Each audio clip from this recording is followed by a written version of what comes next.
Hey, it's Temestral, Pickup Truck Plus SUV Talk, and my passion is trucks and SUVs. If that's your passion too, make sure you hit subscribe, click the bell, and smash the like button because you love this video. It's about trucks. I got 4 trucks for you today. We're here in Off-Road Park in Pennsylvania. They have 375 miles of off-road terrain here. This is a huge off-road park. I have a Ford Ranger, a Jeep Gladiator, a Toyota Tacoma TRD Pro, and in the end I have a Chevy Colorado ZR2 Bison. So I have 4 very off-road capable trucks. I'm going to do a series of videos on these, so you may watch this intro a couple times. I apologize for that. I'm going to put the Gladiator versus the Ranger, I'll put the Gladiator versus the Tacoma. So click on the one that appeals to you and you'll see it. I'll also do one mega video where I'll put all my notes together so you can watch all of it at once, depending on what you want to view. So hey, pop the top, pour a little bourbon in your coffee, sit back, relax. We're gonna get fired up and do some reviews, quick drives, and well, some off-roading, which is awesome. We're gonna do some off-roading with these trucks, and I'll tell you more about each one as we get going.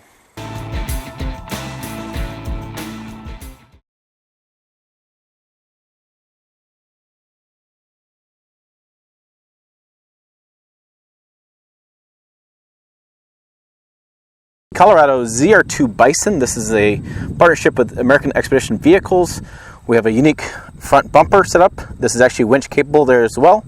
We have the DSVV shocks. That's a partnership they've done with the ZR2. They carried over in the Bison as well. We have multiple boron steel skid plates down below. These are really impressive skid plates. It's in boron, a new type of metal, and really do a great job on protecting the undercarriage. Come around the sides, we can see the unique bumpers continue, especially on the back. The Trail Track Tour badge is what I'm doing here at this event. We see the bumper come up, and the only issue I've ever found with this, I've done multiple off-road trips with this, is right here, the tailpipe. Every off-road trip I've done with this, it's come back pancaked from hitting a rock. Just kind of the setup there. We have the AEV badging there, and this is a Colorado gas V6. It does come in a diesel as well. We'll do the interior here.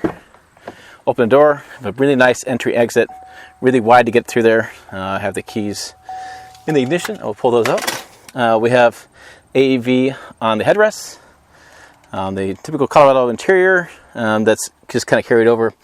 And then we have the piano keys to do the front locker and rear locker. And we have downhill assist control. 4-wheel drive will be over here. You can do an auto 4-wheel drive as well as 4 high and 4 low and 2-wheel drive. And so then there's the interior of the Colorado ZR2 Bison. This gnarly machine is the Jeep Gladiator Rubicon. We can see we have the biggest off-road tires here, I believe, out of the group. We have some Falcons, Wild Peaks. All these tires are aired down. These are down, I think, to 15s. The Ford is like 20, Tacoma is like 20, and I think Colorado is like 18. We have the trail rating badging. Rubicon interior. We do have the top off there. You can take the top off and the sides off as well. Trail Trek Tour is where we're at today. Come around the back, and we have the big tow hooks and the Jeep badge on the back. We have the interior of the Jeep here, and we have the nice red interior on the side, the accent colors. Big screen. We have the manual 4-wheel drive. Instead of buttons and stuff, we have the lever, manual transmission in there, and we have the locking front and rear differential, and we have some auxiliary buttons you can add to us later, and we have off-road different modes and sway bars. And then we have the nice Rubicon stitching on the seats, and again, open air. Move along. We'll do the Jeep Gladiator 3.6 liter engine as well. What's interesting with the Gladiator, you'll notice, is the alternator is up higher, allows more water fording depth. That's where they get that from. Because the biggest thing water fording is air intake, and it is electrical components like the alternator. And over here we have the 3.6 liter variable valve timing direct injection Chevy Colorado engine. And so I will put those stats below. Again, we have a diesel option in this.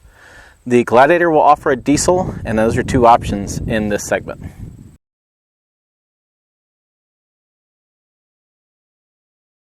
Alright, here we are in the Colorado ZR2 Bison, my friend Nicole Wakeland, Boston Globe, and Best Ride. This is the basically a Colorado. We add some manliness to it with the ZR2. Then you take a dose of steroids, and you get the Bison. That's kind of how it works. That's fair. I mean, basically, that's how it works. Yeah. Alright, so the Bison uses a lot of AEV components. American Expedition Vehicles, if you don't know the terminology with AEV, They're a well-known off-road aftermarket company. They do a lot of extensive bumpers and aftermarket parts. And I'm going to move this so I can keep the sunshade maybe in there a little bit. Sorry if you're getting some sun glare. Do my best we can. We're in the middle of Pennsylvania in a forest-like area. 375 miles of off-road terrain, which is pretty damn impressive. But anyways, back to the impressive truck. So, boron steel, and I'll put a link above with more details on this truck. I did the launch program on this. Boron steel is a new type of steel developed. I was talking to Dave Anderson with AEV. He's the founder and president and big dude. That guy. Head honcho. Anyways, he was telling me that the boron steel was so impressive to him. He was so surprised by how lightweight it was, yet how durable it was. And we have those, that's the type of steel that's on these plates underneath the vehicle. So they have undercarriage plates, and that's what's on this. We do have an optional snorkel air intake. What do you want to call this damn thing these days? I'm tired of arguing over that you can get from factory, and it goes into the sidewall of the passenger side. We have locking front and rear differential. I'm in the gasoline version. There's a diesel version as well. And the cool bumpers in the back. And as I talked to you with the exterior walk around, I'm so impressed that the rear tailpipe is still circular and it's not pancake. You hadn't driven it yet. Maybe that's about to change. Yeah. Okay, so this Colorado, they said Tacoma on the radio. This Colorado ZR2 Bison starts at 42.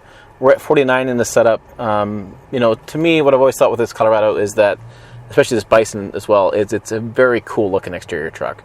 This thing just looks badass. It's like with all the crap Chevy's gotten lately about the Silverado and heavy duty Silverado, they nailed it on this one. Yeah, this one looks much better. Looks like an off-road truck. Yeah. I think this looks the way it's supposed to look. Yeah, I think it would look. Yeah, I think the interior's got plenty of room. It's for both of us. We can sit four in here with the crew cab. It's got plenty of space, but old-looking interior compared to what's in the segment right now today. All right, so the Colorado ZR2 Bison, it's a lot of fun off-road. I've done high desert kind of running with it. It performs well there. What I love about the ZR2 Bison is that it's Chevy getting back to the off-road roots. When they sold Hummer and Hummer went away, they really lost that off-road capability within inside their truck development. And even though the Z71 truck, I can't say package, I get mad at me for that. The Z71 package on that truck, it still didn't meet the desires of off-roaders. Like this, in this case scenario, we're going down this hill and, wow, I can't see anything. So this is something right here that Nicole and I are working on together on this, but that the Colorado before and the Silverado before just couldn't do. This is not something it normally do. So it's exciting to see Chevy come back in the segment, come back competitively, as this truck is, and come back in a way that's exciting to Chevy fans. Nicole agrees. I do. Sorry, I'm looking for rocks. There's lots of rocks. Not that I don't trust him, but there's lots of rocks. Don't trust him. Don't trust him. Okay, in the Jeep Gladiator, which is just an appropriate name for this vehicle because it is a Gladiator today in our trail track tour. It is just a beast off-road. You do have all the Jeep Wrangler heritage added to with the bed in the back. Yes. We have the top off. It's a lot of fun. Woo! The only, I could lavish all sorts of praise over this Jeep Gladiator, and it'd all be true. I mean, it's just got cool technology, great cameras. They thought of everything in this. It's got great payload. It can tow as well. And I'm just going to cut the bull and give you the two downsides of this vehicle. Number one is that if you want it to drive like a Jeep Wrangler, it's probably not. It's going to drive a little bit like a Jeep Wrangler, but it's longer. It's just a longer vehicle, so your breakover angle is a little bit different. Departure angles, I think the departure angle is the same, but the breakover angle is a little bit different because of the length of the vehicle. If you're used to driving a Wrangler and you think you're going to hop in this and it's going to drive the same way, you're going to be sadly mistaken. Sadly mistaken, yes. The other downside is it only comes in one cab configuration and only one bed length, which is kind of a problem for some people. And the third thing is really the only big downside to it is the price. It can get expensive, and it can get expensive fast. Yes, it can be a very expensive vehicle, and it's definitely, to me, as much as Jeep tells me, it is a truck, and it can do truck things, it's really a lifestyle vehicle. And I'm okay with that. I'm totally fine with that. I love this. I love this thing. Yes. It's I want to call it a truck, I want to call it a Jeep. I think this is great. And because you have this whole open everything, and you can rip the doors off, and it's, so it gives you this ability to have something that really has truck capability, but then you can off-road, but it's just fun.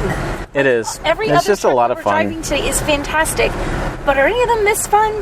hands out the roof fun. Yeah. You can't do that.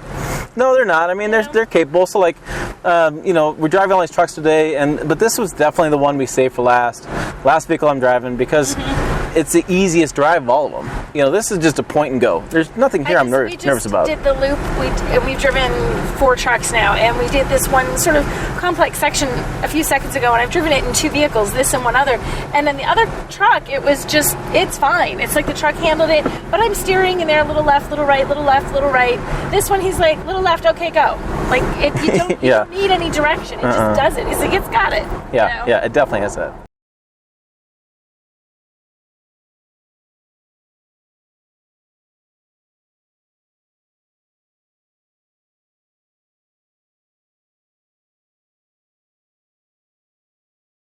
Okay, now the Colorado ZR2 Bison versus the Jeep Gladiator. And this is kind of interesting because we've done this before. This is from the Bison's point of view. So the Bison has all the off-road goodies. You have the crew cab, you have the bed, you have the diesel, you have the gas option, and it's cheaper than the Gladiator. Yes. So the Rubicon has more capability, I believe, but it's not, to me, so much usable capability for the average consumer. It's a little bit too much for a lot of people. Like, you're driving a Jeep Gladiator to the beach for a beach day, you're probably okay driving a Camry to do that. If you drive a Jeep Gladiator to the beach on beach day, and it just happens that the earth opens up and creates a crater in front of you between you and the ocean, you can drive through that and still get to the beach. Yes. If that were to happen. In that random event. No big deal. I'm over the mountain. You and the kids. Somebody watches too much Netflix in the plane. All right, so so if you're shopping around, to me, the Gladiator's got a look to it, and it's really neat look to it. The Colorado's got a really great look to it as well. So exterior-wise, you're probably similar. They're both polarizing kind of looks to them, but they're attractive to what makes truck the Jeep guys. fun is it's the only other Jeep in their lineup that looks like a Wrangler. Like, you look at the front of that, you think you're looking at a Wrangler, and then you have to do a double take. Wait a minute, that's not a Wrangler. Yeah. As it drives by, a lot of times you're like, oh wait, that is a Jeep Gladiator. It's like profile. It's not a Wrangler. From the front, it takes a second. Yeah. And for the Colorado Bison, the Bison seems like a completely different truck than the Colorado. It's like they don't even think they're the same truck at all, and it's on the same frame. It's got the same kind of chassis almost. The suspension is different, and the wheels are a little bit different. But it's very similar. It's really interesting. I would say that the newer look on the inside of the Gladiator, I like that interior a little bit better than I like the Colorado. And then the top off capability. That's really cool. You don't use that often. Some people hate it, but take down the windshield, take off the top, to totally go off road with that everything down. To know that you can off road, and you can just use it as a pickup truck, and you can take the doors off and the top off and do all that. If you like that experience, you have exactly one vehicle that will do that. Yep. The Gladiator. Yep. And so, interesting choice there. So you're going to save money by doing the Colorado Bison, I believe, depending what the dealer's going to charge. But I think that's cheaper, and you're still going to get a lot of off-road capability, but you're going to lose some of that fun factor that the Gladiator offers. So that's kind of my quick take on if you're shopping those two different trucks. Yes. Yeah. Agreed. Yeah. Nailed it.